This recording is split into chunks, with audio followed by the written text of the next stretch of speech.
শুভ সন্ধ্যা শ্রোতা বন্ধুরা, জ্ঞানকোষ আড্ডার আজকের পর্বে আপনাদের সবাইকে স্বাগত জানাচ্ছি। আপনাদের সাথে আছি আমি জ্ঞান। আর আমি প্রজ্ঞা। আমাদের এই আড্ডার মূল উদ্দেশ্য হল সাধারণ জ্ঞানের বিশাল জগৎকে আনন্দদায়ক আলোচনার মাধ্যমে আপনাদের কাছে পৌঁছে দেওয়া। একদম ঠিক প্রজ্ঞা।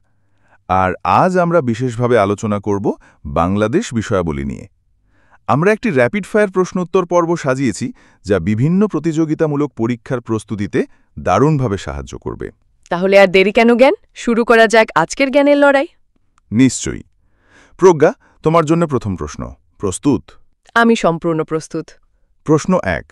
বাংলাদেশ যুদ্ধকালে বাংলাদেশকে কয়টি সেক্টরে ভাগ করা হয়েছে? খুব সহজ এবং গুরুত্বপূর্ণ একটি প্রশ্ন দিয়ে শুরু।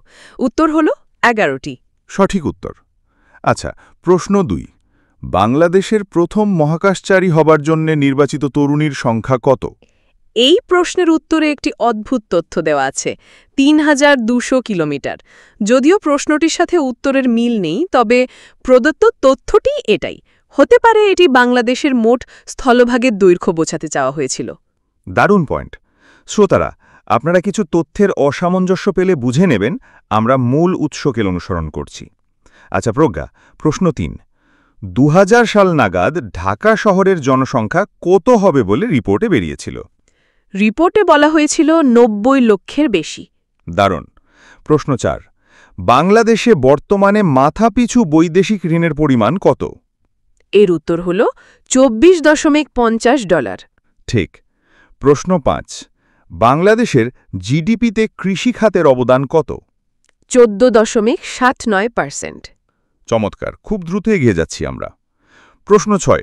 বাংলাদেশ ও মায়ানমারকে কোন নদী দ্বারা বিভক্ত করা হয়েছে? এটি হল নাফ নদী। বাহ, এবার একটি অন্যরকম প্রশ্ন। প্রশ্ন ৭। কোন সেবাখণ্ডটিকে বাংলাদেশের রুগ্ন দেখায়? প্রদত্ত তথ্যে এর উত্তরটি বেশ অদ্ভুত। নারী ঘণ্টায় ঘণ্টায় টেক্সটাইল। এটি সম্ভবত উৎসের কোনো মুদ্রণ ত্রুটি। হতে পারে। আমরা পরের প্রশ্নে যাই। প্রশ্ন ৮। তেঁতুলিয়া কোন জেলায় অবস্থিত? এটি পঞ্চগড় জেলায় অবস্থিত, যা বাংলাদেশের সর্ব উত্তরের স্থান। একদম ঠিক। এবার ইতিহাস থেকে একটি প্রশ্ন। প্রশ্ন ৯। কে বাংলার রাজধানী ঢাকা থেকে মুর্শিদাবাদে স্থানান্তরিত করেন? তিনি ছিলেন নবাব মুর্শিদ কুলি খাঁ। খুব সুন্দর। প্রশ্ন ১০। ১৯০৫ সালে বঙ্গভঙ্গ রদকালে প্রথম লেফটেন্যান্ট গভর্নর কে ছিলেন? তিনি ছিলেন ব্যামফিল্ড ফুলার। দারুণ। আমাদের শ্রোতারা নিশ্চয়ই নোট নিচ্ছেন। প্রজ্ঞা, তোমার জন্য ১১ নম্বর প্রশ্ন। হিমছড়ি কোন শহরের নিকট অবস্থিত? এটি পর্যটন নগরী কক্সবাজারের কাছে অবস্থিত। ঠিক। প্রশ্ন ১২। বাংলাদেশে কোন অঞ্চলকে ৩৬০ আউলিয়ার দেশ বলা হয়? সিলেটকে ৩৬০ আউলিয়ার দেশ বলা হয়। ১৩ নম্বর প্রশ্ন। বাংলাদেশে পানি সম্পদের চাহিদা সবচেয়ে কোন খাতে থাকে? কৃষি খাতে। ঠিক তাই। প্রশ্ন ১৪। সেন্ট মার্টিন দ্বীপের আরেকটি নাম কি? নারিকেল জিঞ্জিরা। চমৎকার। প্রশ্ন ১৫। বাংলাদেশ নিচে উল্লিখিত কোন সংস্থার জন্যে জাতিসংঘ নিরাপত্তা পরিষদে অস্থায়ী সদস্য নির্বাচিত হয়েছিল? ১৯৮৪-৮৫ সালের জন্য। প্রশ্ন ১৬। বাংলাদেশ জাতীয় সংসদে নারীর জন্য সংরক্ষিত আসন কয়টি? ৫০টি। প্রশ্ন ১৭। বাংলাদেশের সরকারি মেডিকেলের সংখ্যা কত? ৩৭টি। বাহ। এবার আন্তর্জাতিক অঙ্গন থেকে। প্রশ্ন ১৮। আরাকান কোন দেশের সমুদ্রবন্দর? এটি মায়ানমারের একটি সমুদ্রবন্দর। খুব ভালো। পরের প্রশ্ন ১৯।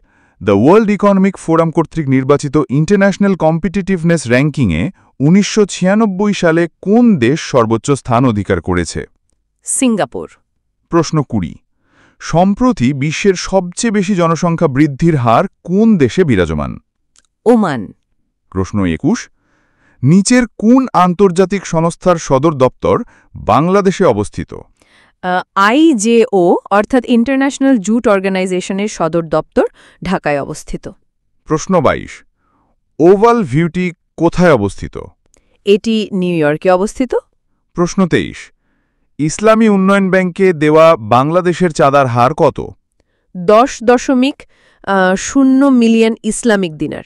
নাফ নদী নিয়ে প্রশ্ন আগেই ছিল, এবার আবার প্রশ্ন ২৪, বাংলাদেশ ও মায়ানমার কোন নদী দ্বারা বিভক্ত? আগেই বলেছি নাফ নদী। কিছু প্রশ্ন পুনরাবৃত্তি হতেই পারে, এতে চর্চা ভালো হয়। ঠিক বলেছ। প্রশ্ন ২৫, বিশ্বব্যাংকের কোন অঙ্গ সংস্থাকে সফট লোন উইন্ডো নামে পরিচিত? আইডিএ বা ইন্টারন্যাশনাল ডেভেলপমেন্ট অ্যাসোসিয়েশনকে। দারুণ।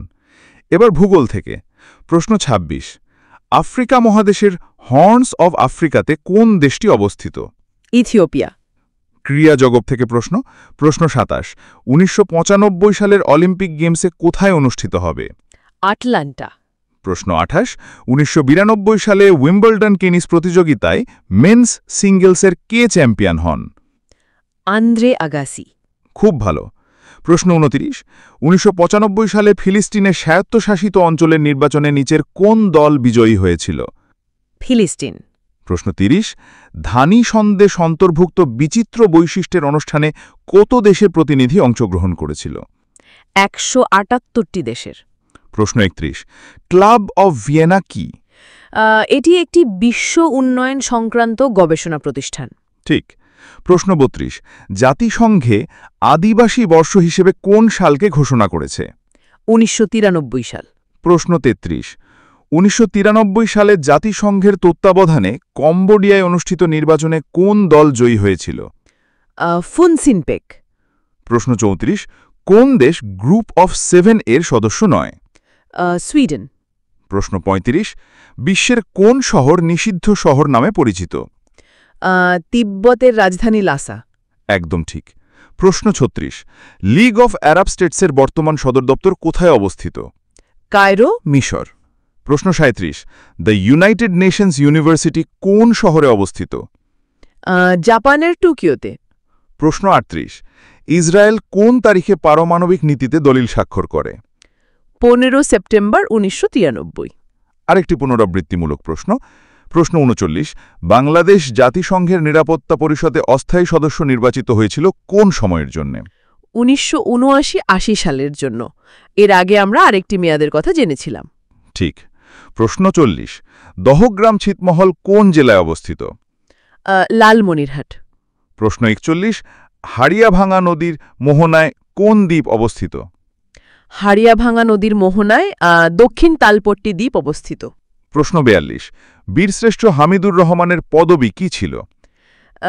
তিনি সিপাহী ছিলেন, তাই তার পদবি ছিল সিপাহী। প্রশ্ন ৪৮, যমুনা নদী কোথায় পতিত হয়েছে? পদ্মায়। প্রশ্ন ৪৯, বাংলাদেশের সবচেয়ে উত্তরের জেলা কোনটি? পঞ্চগড়। আর আজকের পর্বে শেষ প্রশ্ন, বাংলাদেশ সংবিধান সর্বপ্রথম কোন তারিখে গণপরিষদে উত্থাপিত হয়? ১২ অক্টোবর ১৯৭২ সালে। চমৎকার প্রজ্ঞা, খুব সাবলীলভাবে আজকের প্রথম ৫০টি প্রশ্নের উত্তর দিলে। তোমাকে অনেক ধন্যবাদ। তোমাকেও ধন্যবাদ জ্ঞান। আশা করি আমাদের এই আলোচনা শ্রোতাদের ভালো লেগেছে এবং তাদের প্রস্তুতিতে কাজে আসবে। শ্রোতা বন্ধুরা, জ্ঞানকোষ আড্ডার এই র্যাপিড ফায়ার পর্ব চলতেই থাকবে। বাকি প্রশ্নগুলো নিয়ে আমরা হাজির হব আমাদের পরবর্তী পর্বে। সেই পর্যন্ত সবাই ভালো থাকবেন, সুস্থ থাকবেন এবং জ্ঞানের সাথেই থাকবেন। বিদায়। বিদায়।